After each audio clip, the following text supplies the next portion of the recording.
Hey everybody, this is Tyler from Canine Connection Dog Training, and this is a clip from Cody and Diesel, two pit bulls who live together who came into our boot camp program. And the level of just complete disobedience and out of control behavior was almost comical. As you can see in these early clips, I had to get some footage of this stuff. I'm actually laughing while I'm holding these guys because I just could not believe how incredibly out of control these two dogs were. You can imagine how frustrating it is to live with dogs that are this out of control. They're not aggressive in any way. They're not mean. They're just wild. And the poor woman who owns these two dogs actually runs a daycare out of her house. So she really can't even have the dogs around while she's with them during the day because of this wild behavior. I mean, they could just accidentally knock a child over and hurt them. Not to mention the potential damage they're doing to their own necks, pulling this hard. So they're not getting walked right now, obviously, because of this behavior. And we've got them for a week to make some really dramatic sort of head start improvement before they go back to their owners, and we start to work with their owners on how to continue that progress and continue a life of success with these two. Unbelievable.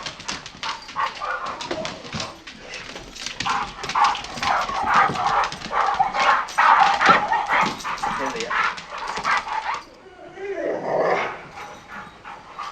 Just go stand by that dog right for a second. I want you to say hi to these dogs for me. They really want to meet you.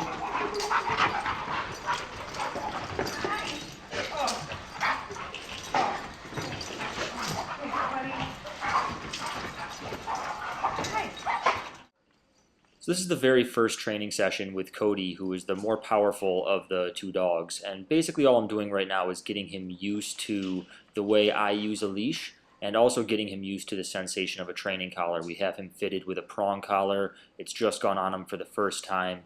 And I want him to learn that basically in my system, the leash is not used to restrain the dog, and it's not used to force the dog. It's simply used to communicate and encourage the dog. So what we're teaching him right now is that any tension on that leash is my way of telling him that I need him to do something, or I'm asking him to do something. And the release of tension on the leash is my way of telling him that he's making a good effort and he's doing a good job.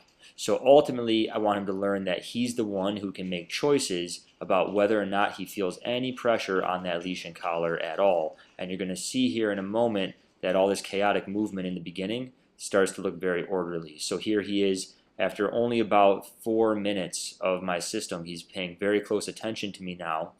And this really was just a process of the movements that you saw a second ago and just slowly reining him in and teaching him that he can avoid any tension on that leash by just being aware of me. And you can see how sensitive he's getting to that leash pressure now. I just stopped him with a very slight amount of tension on the line. You can see his whole demeanor now calming right down. So here he is again, doing very good, and now I add in a little slight bit of upward tension, which is working on the sit behavior, which we teach as an automatic sit as part of our leash walking. So at this point, we're about 10 minutes into training, and he's already learned to walk politely on leash, and he's already learning to sit automatically when I stop. And we've done it all with very, very light, gentle amounts of tension on the leash. Just teaching him a basic system, which is the cornerstone of my conversational leash work program. And this is going to be pretty much the end of his first session. Again, this is about 10 or 12 minutes of work here, and you're going to see I'm going to release him right now, and just look how much different his demeanor is after just learning to focus and sort of calm himself down or soothe himself with a gentle training system. His whole body language has changed, and his whole energy has changed because of that.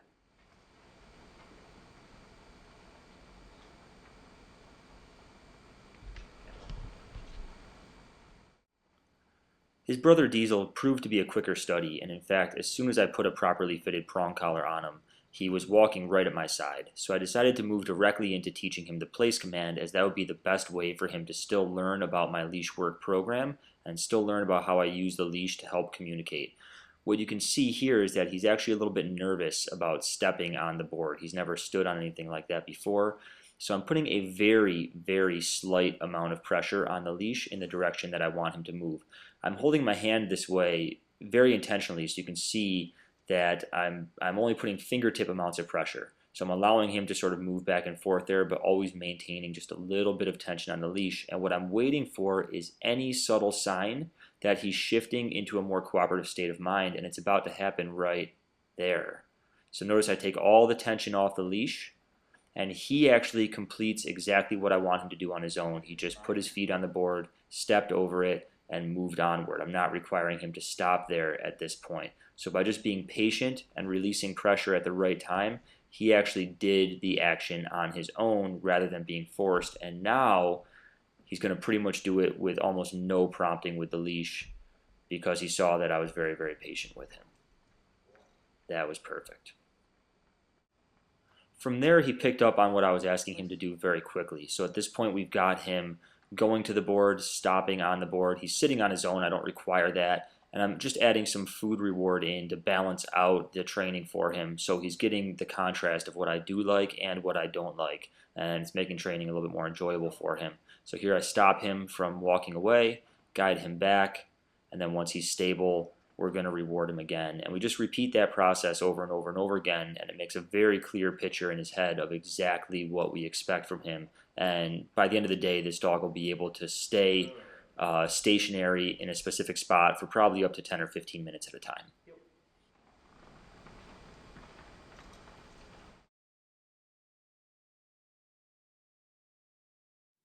So it's been 1 week of training, and today we're getting Cody and Diesel ready to go back to their owners. You can see we've created very different behaving dogs from the beginning video that we had here. This is me coming out of the exact same door after getting them out of their kennels, and they're nice and calm. They're able to sit politely, allow me to bring them out, walk side by side, and stay nice and relaxed. So I'm just going to be running them through a little bit of their obedience together to get them ready for the meeting I have with their parents later in the day to start showing their parents and their owners how to continue on with the training that we've begun to put in place.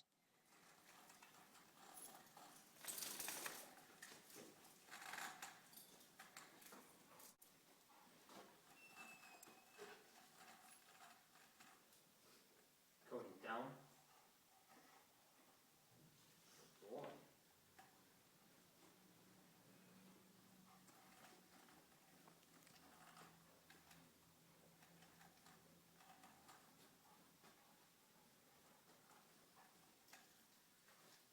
Yep.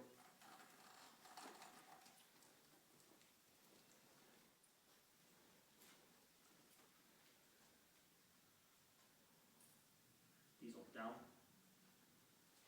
Good.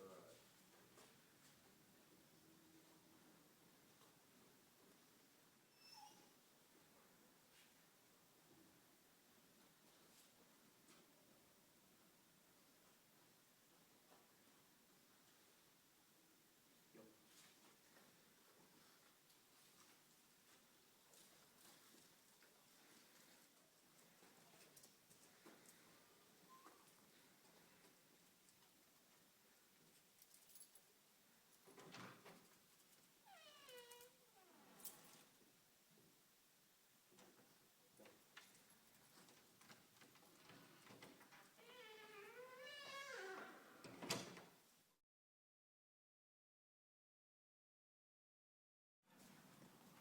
So nice, relaxed leash. When you get like 5 or 10 feet away from his brother, I want you to stop, put a slight upward pressure on the line.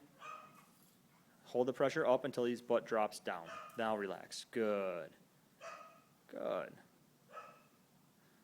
Good. Now Diesel again. So now your job with Cody is just to keep his butt to the ground. And always return to a nice loose leash position every time.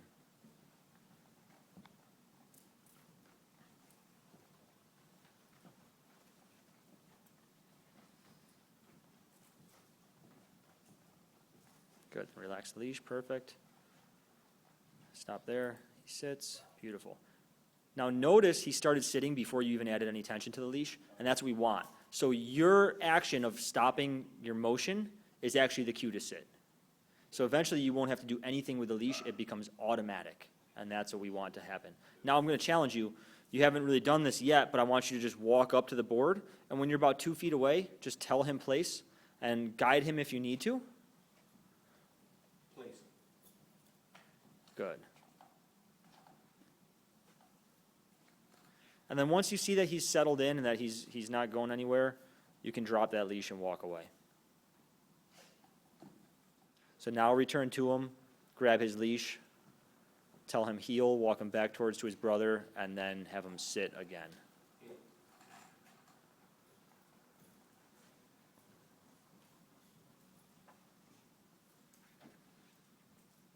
Beautiful. How's that feel? Great.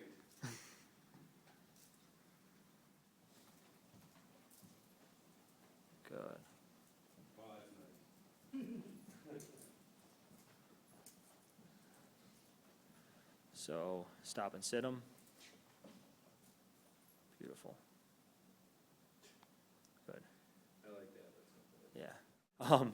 Just tell us what life was like with these guys, like literally a week ago, basically. Very stressful. There's a lot of yelling. They jump on everything. They jump on everybody. They didn't listen at all. They wouldn't stay. We couldn't walk them on a leash. They used to drag us down the sidewalk. Like an out of control toddler. The reason we came was because it got to the point where it wasn't even a pleasure having dogs anymore. Yeah. And you run your business out of your house. You have a daycare out of your house. So that's got to be really tough. Yeah, it was very important to me that they weren't knocking anybody over, jumping on anybody coming through the door, which is what they were doing before they came here. Cool. And so they've been here for a week. Today's your first time seeing their training. So what do you think so far? I didn't think that they could be this good. I'm like extremely impressed with what they've done so far. And Awesome. if we could just maintain this, I would say that it would be a life-changing thing for us. So you'd More say, enjoyable once again to have the two guys that we love. yeah. So basically, this behavior right now, realistically, can change your life. Oh, yes. I mean, dramatic improvement on your Yes. life, right? Yeah.